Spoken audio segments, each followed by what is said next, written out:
Good morning and happy Wednesday to you. Thanks for stopping by at 7:30-ish on the 12 News Facebook page for the Today in AZ After Show. You know, timeliness is only so important in such things. It's the internet, you know. Yeah. It's kind of a lawless expanse. It's 7:31. I was trying to get you guys to chuckle because we're talking about a heavy topic today, so I figured. I think we're already prepared for it, that's why. Okay, let's just do this. Well, you Let's came just out the take like a gate minute so off the top serious. And say, has anything funny happened to you lately? Anything at all? Give me something to laugh I about. know, we need something. Do so in the comment section if you're watching this. Yes. Good morning to Diana and Darlene watching. Yesterday, there was, have you seen those big black beetle bugs? Yeah. It's huge, Yes. right? So I come home from the D-backs game, and it's on my door, like on the main door, and I'm like, oh my God, how am I gonna get inside? So I'm trying throwing rocks at Had it, to burn your nothing house down. happens, Yeah. right? So I go into the side door, which I never use, and so I'm like, okay, I'm gonna go in there. So I'm thinking, when I wake up this morning, it'll be gone. Nope.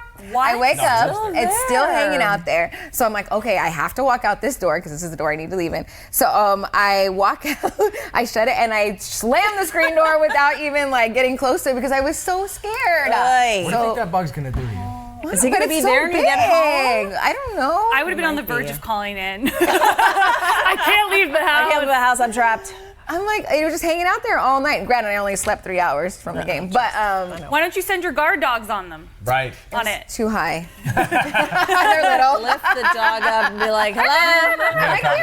That's what I tell mine to do. I'm like, you free rent. Go be useful. Go chase those birds and that Right? bug out of the way. We had a conversation yesterday about not wanting to kill living things and like what's your strategy when you come across like insects especially that are like harassing you. It was funny. I said I usually employ the catch and release method. I don't like to kill things if I can actually avoid it. And then I was tested on that this morning. I was making my pot of coffee, and I turned, and there was a grasshopper just like chilling on. In your kitchen? Well, adjacent to my kitchen, by like my laundry stuff. And he was just looking at me like, "What are you gonna do?" And I kind of looked at him like, I'm gonna get a Tupperware container and try to get your ass outside. So right before I came to work this morning, I was chasing this thing around with a Tupperware lid and a paper plate, and I got him outside before I came into work today. So consider that a good deed. I could have committed murder and I did not. I kill everything. I probably killed like 4 bees around my house the other day because the kids were like, let's take snow cones outside and go to the pool. I'm like, oh, that sounds I fun. like how you do impressions of kids as total dweebs. Let's get snow cones and go to the pool. Pretty Wait, accurate. I just want to love. She's so real. It's not even like it is hilarious. You're Of just course, like, there's like 4,000 bees show up, and then they had a little girl over, and she got stung by one, and it was like, yes, it was a whole thing. So I was like, look, you're all dying. I know there's like bees are saving the whole world, but I killed 6. Well, thank you for your Minimum. contributions.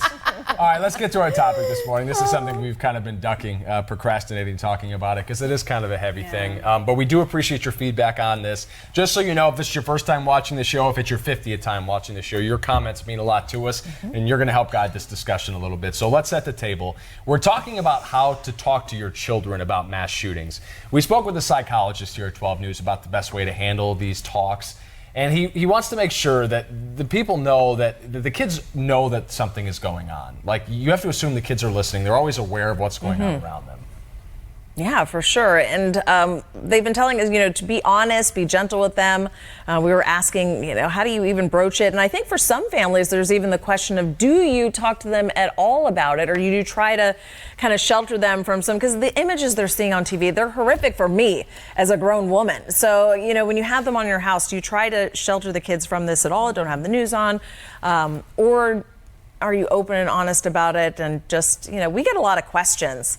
And my kind of rule of thumb with my kids, sometimes you have to give them the white lies. Like, I'm like, oh, whenever the, ice cream truck comes by, that music means they're out of ice cream. Right. Like, lies like that are fine, but I've always tried to be super honest. They would ask me when we were going to the pediatricians, they're like, are we getting shots? I'm like, yes, you are. oh. I just tell them because I don't want them to get there and be shocked. Yeah. So I try to just be as honest as possible. And this is one of those things, too, where I feel like you would rather have information coming from a parent or a guardian than you would from a kid at school. Ideally, or something yeah. that they overheard on the radio or TV or read online that maybe they don't have context to interpret correctly. That's the danger here, right? I think being as forward-facing as possible from the outset without being gruesome about the details is probably a good conversation, but it's dependent upon the age of your kids too. So For if you guys sure. have any tips you'd like to pass along, put them in the comments section. Maggie says this shouldn't even be a question. Parents need to raise their kids to have compassion and love for everyone in the human race. Unfortunately, Maggie, whether we like it or not, it's something that we have to talk about, even if we are all thinking compassionately about our fellow human beings. The headlines sort of dictate the discussions that we have to have at home. But I definitely think, when people say, where's this racism come from? Where do these stereotypes come from? This and that. I have always been taught that these kinds of thoughts and ideas and things are kind of planted from the home, because that's your first exposure to language, period. And then it goes out from there. So I've always found, moments like these are always great opportunities to talk about accepting other people for whatever reason they're different than you. But tolerance just seems to me to be kind of the bigger picture discussion with all this. You're not going to change mental health issues. We're not going to change gun laws anytime soon, it looks like. So what can we do? And I just feel as parents, we got to raise them to be human beings that are just, hopefully they're more tolerant and accepting and loving than this generation and the previous generation was. I feel like that's the only thing Tolerance is such an important word, and I brought this up online yesterday and got some responses about it. Do you remember before social media when if you disagreed with someone's beliefs, you just sort of judged them between your own ears and then went about your day and didn't need to make a big scene about it? Like, I think social media has something to do with the way that at least these messages are being conveyed, because it provides this veil of anonymity where you can yell and scream and say nasty things to strangers, and then that aggression begets more aggression. Like when someone you don't know shows up on your Twitter feed or on your Facebook profile and says mean or nasty things about you or the beliefs that you hold dear, our natural response is to become defensive and to defend ourselves and the things that we hold true to us. And so it just sparks a fight because somebody decided they wanted to be brave on the other side of a keyboard.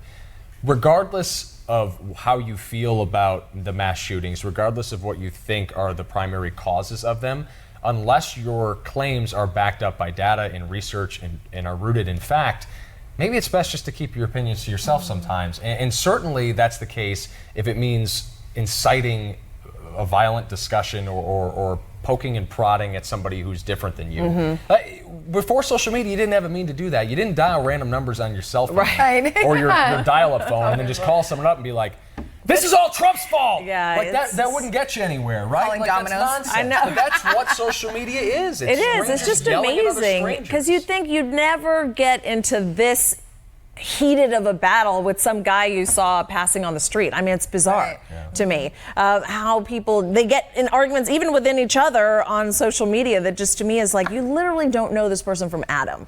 I mean, it seems like a lot to just get so heated with a total stranger. About things like this. I mean, I always say, because people say things to us that I know for a fact you would never say to your wife, your mother-in-law, and I try to keep that in mind. I'm like, would you ever say that to a complete stranger, the lady checking you out at the grocery store? Probably not. You'd probably need to exercise a little bit of restraint. But social media just kind of gives people the license to say, whatever you want, whenever you want, to whomever you want, and it's a little crazy. But that's another discussion about social media and meanness. Diana recommends being open and honest and having a Q&A. I imagine the questions that you'd get from especially young kids are probably different than the questions you'd expect you'd get.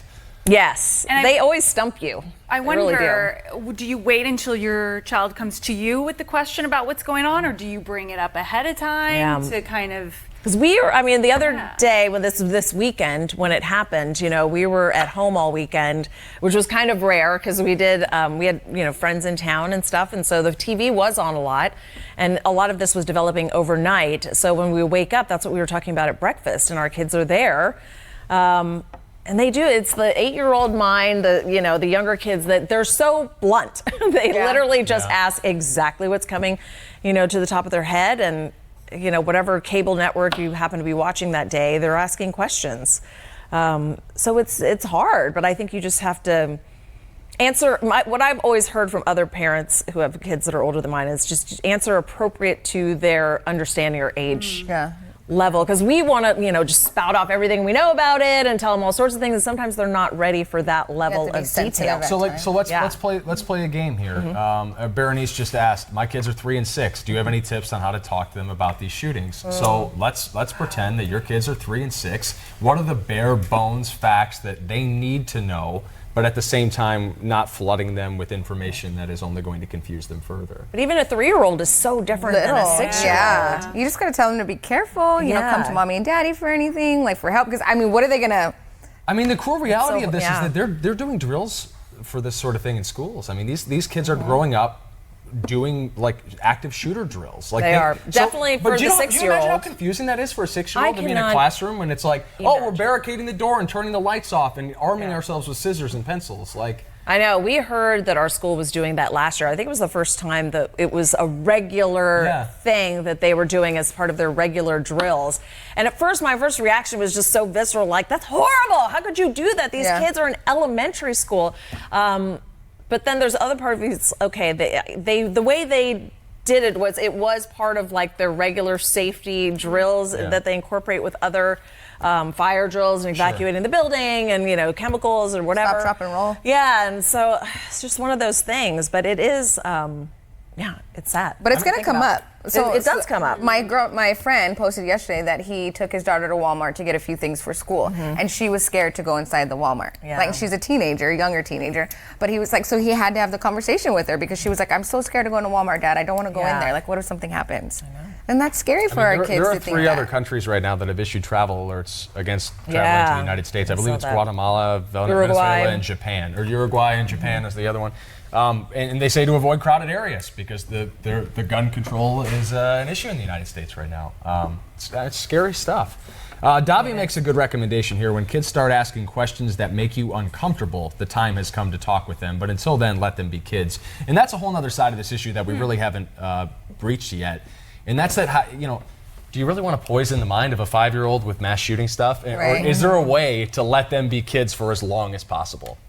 Because at some point you lose that innocence. Yeah. And you understand that the world can be a pretty awful place. But at what age is that? And unfortunately, I think that age is getting younger and younger because of the internet, because they have access to so much information at their fingertips, whereas 40 years ago, if you wanted to keep the headlines of the newspaper away from a 5-year-old, you would have no problems doing that. But now it's not like that. Well, that's why you have to, in my opinion, when I want to eliminate phone time with my children, when I have them, you know, like, you know how we entertain them. Remember back in the day, we used to go to a restaurant and color on a little paper and do tic-tac-toe. Like, I think we should go back to those things instead of letting them have so much access to the phones at such a young age. Do you remember how adults talk to you about Columbine? Because we're of the age, you're a little older than I am. Sorry, I'm not trying to, we don't have to name numbers, but we were at least of the same age comparably when Columbine happened. We were school kids. Yeah. Do you remember what adults said to you then? I don't remember back then. I don't either, and I think that's specifically because they didn't know how to handle it. And we had counselors, I think, come to our school the next couple days after that. But nobody in middle school was going to go talk to a counselor about a shooting that happened on the other side of the country. And none of us had ever seen anything like that before. I don't think any of us really understood how to process it. But I don't remember adults having conversations like that with me. I don't at all. I think as a kid, you just know that there's bad people out there. And bad things happen. At that level, that's what your brain thinks. And I think that when you're talking about a 3-year-old, that's probably the easiest way to explain it, honestly. Because the thing is, they'll ask you these pointed questions, and you tell them, you know, a bad man did something and went and he hurt a lot of people. And then in the meantime, show them love and show them respect. Show love, and we're always watching out for you, and your parents are here for you, because a lot of times it's just comforting. Yeah. They just want to know that they don't need to be afraid. You know, it's that fine line where you don't want your kids to walk around being afraid or paranoid. To go into the Walmart. You know? Yeah. I mean, that's kind of what Justin says, too. He's a top fan of the show, commenting in the comment section below. He says, I speak to my kids on real-life current events. I'm not going to allow fear-mongering to desensitize or dumb them down. That's a pretty salient point. I mean, I think if the age is right, you kind of have to be real with them. Here's another comment here. Just a second. I had it. I lost it. Oh, Diana brings up a good point. And I was going to say this a second ago. There was an audience watching this morning that remembers bomb drills. Fallout drills from the Cold War. And very similarly, like, how do you talk to kids about that? Like the possibility of nuclear Armageddon. Diana says, when I was in grade school, I remember during the drills of hiding under your desk during the war and the fear of the bomb, that was their scary thing that they had to deal with. This is, in some ways, just an extrapolation. Remember 9/11 as well, too. I was in college, and when that happened, I remember everybody was glued to their TVs, and we had it on, and everybody was talking about it. They canceled school. You know, even in college, they canceled all of our classes, so we could talk about it. So one more, and then we're going to get to our ICYMI. This is a really interesting comment from Carrie. We have an international audience this morning. She's watching in the UK. says, my kids have counted the gun-related deaths this year in the United States and can't believe this is happening in a first world country. Guns cause deaths. We have the same video games, the same influences, but no gun deaths here in the UK. Thanks for weighing in this morning, Carrie. If you want to weigh in on this topic, you can in the comment section. We'll get back to it in a moment. But let's take a quick breather for a moment of levity and give you guys a chance to make fun of me in this morning's ICYMI, in case you missed it on today. What'd you do this time? Morning, here it is again. Men typically spend over $175,000 on this over the course of their lifetimes. Let's check in with your guesses. Kim said sporting events. That's a all really the way good around, guess. you're talking cable packages, tickets. Men spend $175,000 on clothes. That's a lot of clothes. Alcohol. That's from Bob and Prescott. Cheers, well, if you Bob. include dates too, right? Well, I hope Buying so. Alcohol and dates. That one from Socks. Socks from That's a Tony lot out of there. That's socks. a lot of socks. I feel like losing the socks are socks. gifted, mostly. I still have some socks that I had like back in middle school. And they have holes in them. Yeah, they have holes in them. Just like the underwear we were talking about men? earlier. Why Guys, do you keep men them? don't like to throw stuff like that away. Guys, will you please give me some support on this? I don't like to waste things like that. If they're still usable, use them. What's the point if There's your big no way toe's those hanging are out of the still hole? usable. Nobody's seeing my big toe. You could not be the same shoe size as you were We're in getting middle a school. hard rap from the So many producers. things. Crystal, say right? this again. Vanessa became frightened. I was like, wow, oh, God. First of all, Okay, explain men's yourself. larges, the socks come in sizes that fit from like 10 to 12. So even though I may have been like a size 10 in middle school, I'm a size 12 now and they still fit. Okay. Second of all, guys, please, the women in the audience might be able to back me up on this too. Do you hold on to things from your past that have some nostalgic value to you? Yes. For me, But I don't wear them. A dirty sock is an they're clean. I still wash them. It's not like I haven't washed them since middle school. They're a pair of blue cotton socks, and yes, they are a little holy. And no, I don't wear them in Are they public. tube socks? But why do you What are we wear talking them? about? I wear them because for some reason I ended up taking them from like my home, like my mom's house in Michigan when I was like in middle school, and they've been with me my entire adult life. And sometimes on a Saturday when I'm looking to throw some tube socks on and romp around my apartment, I want to be comfortable. And there's something about those socks and their connection to my past that makes They're me like feel your nostalgic blanket. This big and toe warm and fuzzy. hanging out. I do have my blankie, but you don't wrap up in it no, regularly. but and it's all crazy and old and thin. But yeah, I don't use it on the regular. Oh my Diana says gosh. my husband uses his holy sock to dust the furniture, so he's still using them. He But might he's not using put it them for on a his different feet, though. capacity. Paul? Are you trying to set set it's the wearing it part? maybe like a new trend, like the ripped jeans? You know, Yeah, the ripped yeah, up that's Yeah, jeans the holy socks. Old socks. socks. Yeah, that's the newest trend thing. I'm going for. I hope you don't wear the holy underwear, the holy socks. I when do you wear the are holy entertaining underwear, a too. lady. No, you wear the nice panties for the ladies. I think. Yes, we had. That was a colorful discussion one day. I don't know how this always gets. My How does it intimate always get underwear to always ends Paul's up underwear? being Because I aired don't on. get it. Men do that. Men, why do you Hang on, keep just- them? it's Why just do you keep them? laziness. The elastic's coming off. Like Yeah. it doesn't even hold They on barely to hold your on, waist yeah, yeah. anymore. Yeah, it's Like just They're more lazy. comfy that way, quite frankly.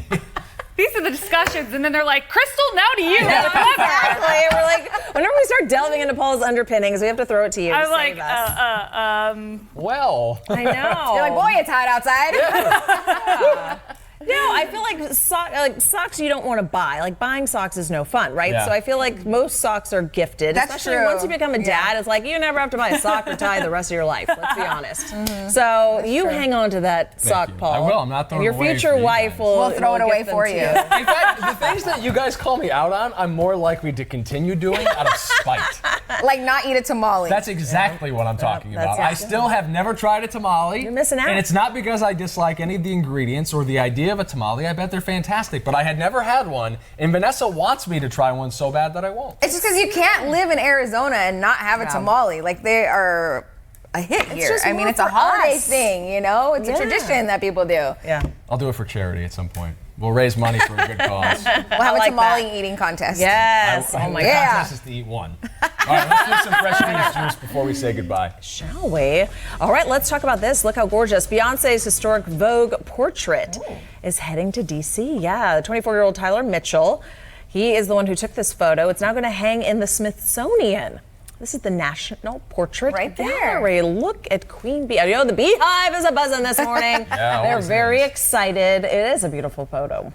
Yeah, he says he never expected the photo to lead to a lifelong friendship with the singer. But yeah, we haven't been told yet when the portrait is set to go on display, but something to look forward to next time you're at the Smithsonian if you're a Beyonce fan. Do you think they have normal conversations? Like he just texts her, he's like, hey girl, what up? Want to take some pics? Take your photo. Let's have you Got a don new the idea. headdress again. Yeah. I know. That's pretty cool. cool. Yeah, that'll be cool. Where are there pictures of Vanessa Ramirez in Phoenix right now?